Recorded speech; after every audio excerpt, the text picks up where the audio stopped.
Hi, I'm Katie, and this is my quick guide for citing sources MLA style. In this tutorial, I'll be teaching you how to cite books, anthologies, and scholarly articles in the Modern Language Association style. Whenever I need an MLA reference guide, I go to the OWL at Purdue. Just type in https://owl.english.purdue.edu. Let's look at the basic format for a book citation. The author's last name and first name is listed first. You'll need to put the title of the book in italics, followed by a period. Next, list the city of publication, the publisher, and the year of publication, followed by a period. Because books are printed or can be found online, you'll need to state where you found it. For this example, we found a print copy. For this example, I used Scott Warnock's book, Teaching Writing Online, How and Why. So I will put Warnock first, followed by a comma, then Scott with a period. Then I put Teaching Writing Online, How and Why in italics, followed by a period.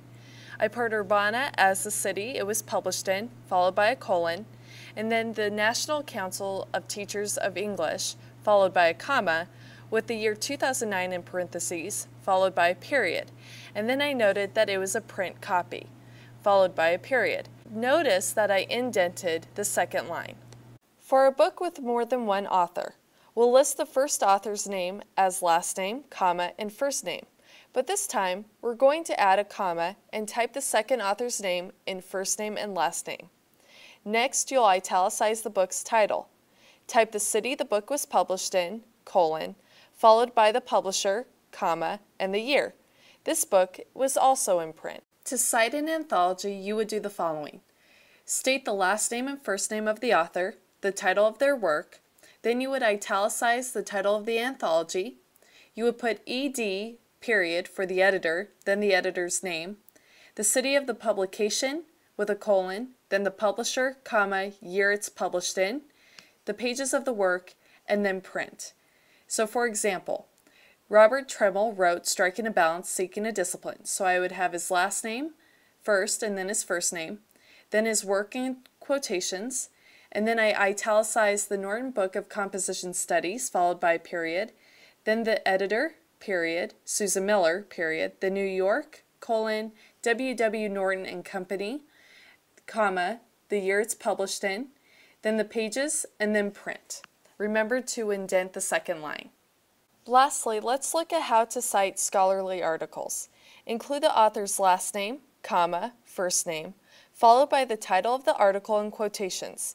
Italicize the title of the journal and the volume, with a period, issue number, and then put the year in parentheses, followed by a colon and the pages. State the medium of publication.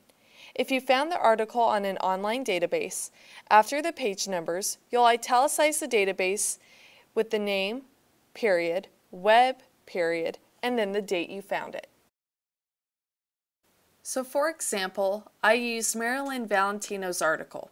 So I have Valentino, Marilyn J, and then the title of her article, which is the 2010 CCCC Chair's Address, Rethinking the Fourth C, Call to Action, in quotations.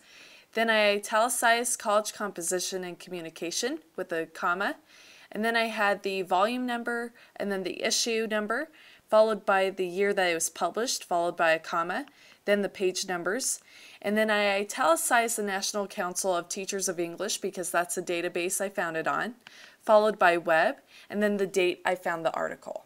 This was my MLA Citation Quick Guide tutorial. I hope it helps.